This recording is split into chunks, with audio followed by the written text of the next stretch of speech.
Dalam beberapa waktu terakhir, dunia telah menyaksikan gelombang demonstrasi mahasiswa yang menggema di berbagai belahan dunia. Aksi-aksi solidaritas pro-Palestina yang menghiasi jalanan kota-kota besar tidak hanya mencerminkan kepedulian global terhadap nasib rakyat Palestina, tetapi juga mengungkapkan keinginan keras untuk menuntut keadilan atas konflik yang telah berkecamuk selama bertahun-tahun.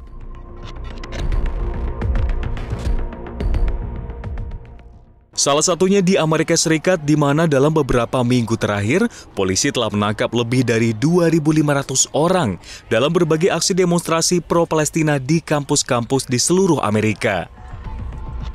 Berbagai kendaraan taktis, peralatan anti huru-hara, dan peranti lain terpaksa digunakan untuk membersihkan tenda-tenda dan gedung-gedung yang diduduki mahasiswa.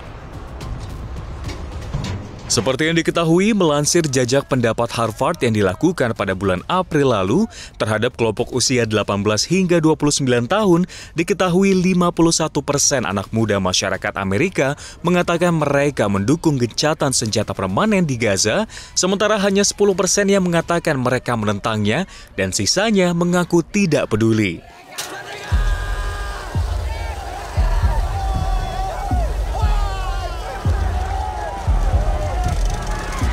Ya, pemandangan tersebut mengingatkan akan kericuhan yang pernah terjadi di Indonesia pada tahun 1998, di mana kala itu menjadi puncak dari ketidakpuasan dan kekecewaan rakyat Indonesia di beberapa daerah terhadap pemerintahan Orde Baru yang dinilai gagal mengatasi situasi dalam negeri.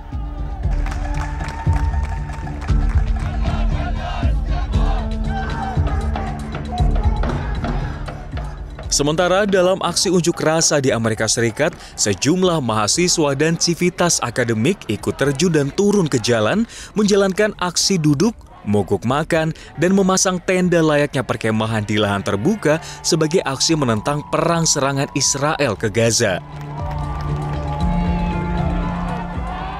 Hal ini terpantau dilakukan sejak 17 April 2024 lalu di berbagai kampus-kampus top Amerika Serikat, yakni Columbia University, Harvard University, Institut Teknologi Massachusetts atau MIT, Stanford University, UC Berkeley, University of Southern California, University of Texas, dan masih banyak lagi. Banyak aktivis dan organisasi mahasiswa yang menyerukan gencatan senjata di Gaza. Pasalnya, Israel yang melanjutkan perang di Gaza telah mengakibatkan lebih dari 34.000 orang tewas, 70% diantaranya adalah wanita dan anak-anak.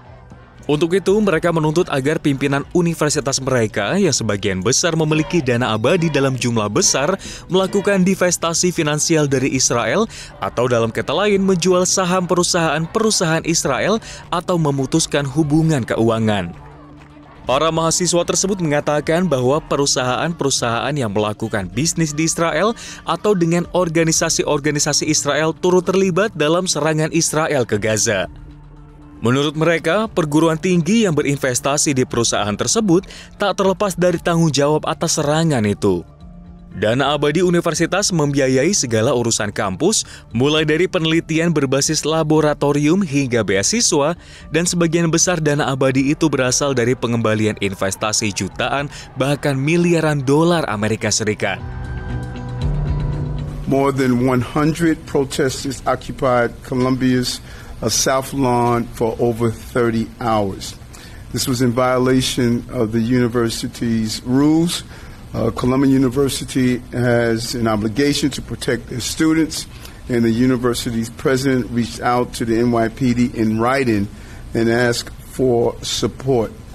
After numerous warnings, campus security and the NYPD issued to the students and those who were occupying this space, NYPD officers moved in to ensure the safety of the campus, the students, and the staff. I'm staunchly pro-Palestine. I'm an anti-Zionist Jew.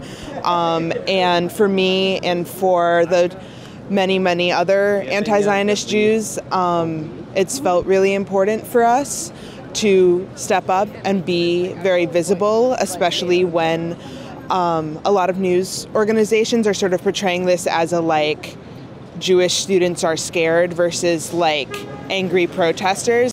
Hundreds of us have been holding a peaceful protest on the lawn since April 17th. As students at Columbia, we have 3 demands. Divest all finances, including the endowment, from corporations that profit from Israeli apartheid, genocide, and occupation in Palestine. 2, provide financial transparency of all investments. And 3, ensure amnesty for all students and faculty arrested, disciplined, or fired in connection with the movement for Palestinian liberation.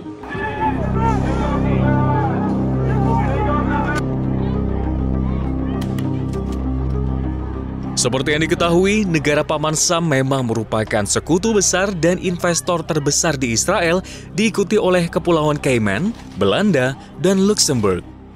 Kericuhan di Amerika Serikat ini pun mendapat perhatian Perdana Menteri Israel Benjamin Netanyahu pada 24 April lalu, di mana Netanyahu pun angkat suara dan melayangkan kritik terhadap mahasiswa yang memihak terhadap Palestina. What's happening on America's college campuses is horrific. Anti-Semitic mobs have taken over leading universities. They call for the annihilation of Israel. They attack Jewish students. They attack Jewish faculty. This is reminiscent of what happened in German universities in the 1930s. It's unconscionable. It has to be stopped. It has to be condemned, and condemned unequivocally. But that's not what happened.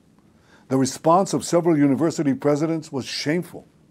Now, fortunately, state, local, federal officials, many of them have responded differently, but there has to be more. More has to be done.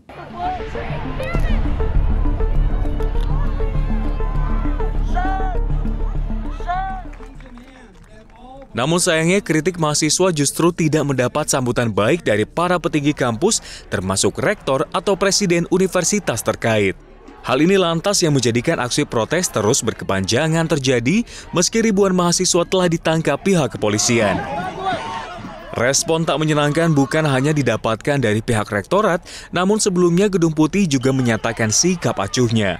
Juru bicara Gedung Putih, Karine Jean-Pierre, mengatakan pada hari Kamis 25 April lalu bahwa masalah demonstrasi ini bukan tanggung jawab Presiden. Bukannya semakin membaik, kondisi di Amerika Serikat justru bertambah rumit setelah muncul pendemo yang berpihak terhadap Israel dan melawan para demonstran pro-Palestina di lapangan. Salah satunya pada saat Hari Buruh Internasional 1 Mei lalu, jika biasanya May Day dipenuhi buruh yang ramai menyuarakan tuntutan mereka, kali ini May Day malah ditunggangi perseteruan kedua pihak. Seperti bentrok yang terjadi di Universitas California Los Angeles misalnya. Bentrokan antara kelompok pro-Palestina dan pro-Israel yang berlangsung semalaman, serta terjadi saling pukul dan tendang dalam peristiwa ini menyebabkan 15 orang terluka. Massa pro-Israel mencoba menarik barikade yang mengitari kemah kelompok pro-Palestina. Sementara itu, alih-alih bertindak terhadap tuntutan, baru-baru ini Gedung Putih kembali bersuara dan menyalahkan gencatan senjata yang tak juga terjadi menjadi akar masalah terjadinya protes secara global, termasuk Amerika Serikat. We've been very clear on that. Americans have the right to peacefully protest. They have the right to peacefully protest as long as it's within the law and that it's peaceful. Forcibly taking over a building is not peaceful. It's just not. Students have the right to feel safe. They have the right to learn. They have the right to do this without disruption. And they have a right to feel safe on campus, as I just said. They have a right to attend their commencement without feeling unsafe. And what we're seeing is a small percentage of students. That's what we're seeing. They should not be able to disturb or disrupt the academic experience that students. Our position remains, and we are going to be very consistent of what we've been saying, is that we believe that there should be a ceasefire as part of this hostage deal, and it should happen immediately.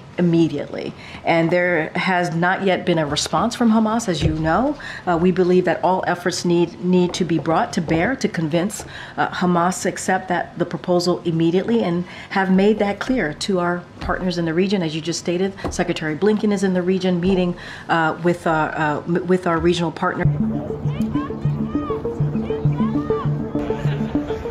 Meskipun demikian, Amerika Serikat dilaporkan tengah membekukan pengiriman amunisi ke Israel.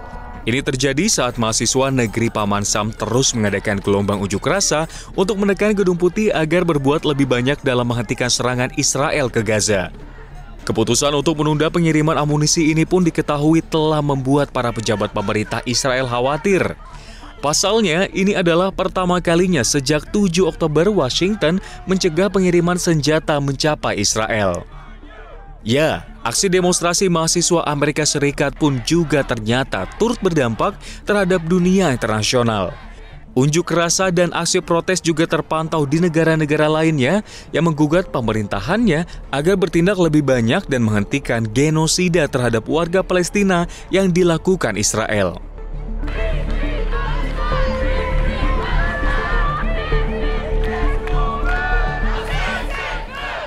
Misalnya saja Perancis, di mana mahasiswa Sciences Po telah melancarkan sejumlah protes pada 26 April lalu, dan para pengunjuk rasa yang marah atas perang Gaza juga turun ke Universitas Sorbonne di Paris dan menyebabkan universitas tersebut menutup gedungnya.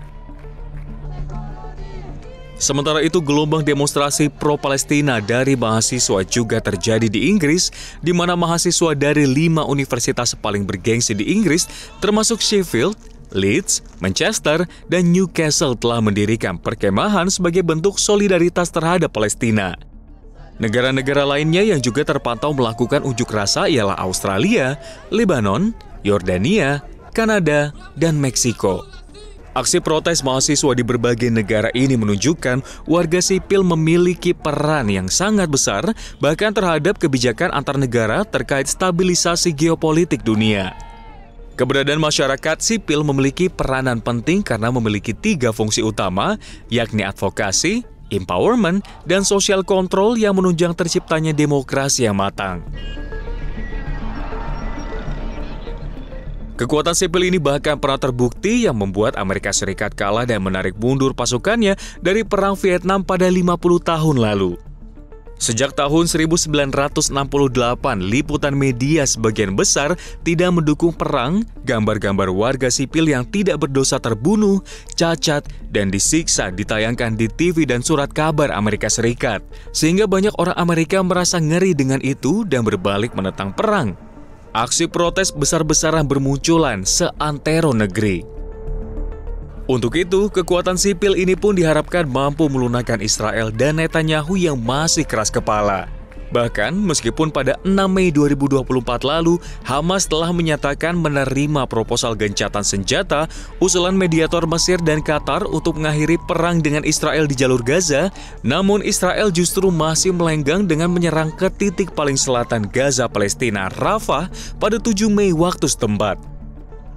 Kini, perdamaian dunia menjadi dambaan warga Palestina. Lebih dari 34.000 nyawa telah menjadi korban, setidaknya yang tercatat hingga April 2024.